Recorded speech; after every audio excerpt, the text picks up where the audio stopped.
Okay, so secondary air stuck open fault. If you have this fault code, this is likely to be a secondary air combination valve that is stuck open.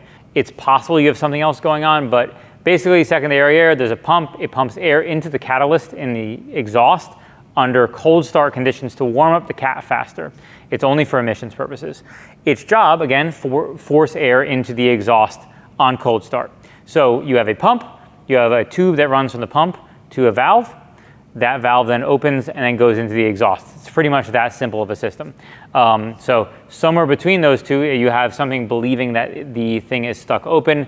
In that case, it's almost for sure going to be a combination valve, or maybe a sensor related to the combination of a valve that's making it think it's stuck open. You can buy a combination valve, shoptap.com. Just send us an email with your VIN number and we can help you find one. Oh, that's only for Volkswagen Audi, by the way, to be clear. If you're watching this and you don't have a Volkswagen Audi, forget about it. Go buy it somewhere else.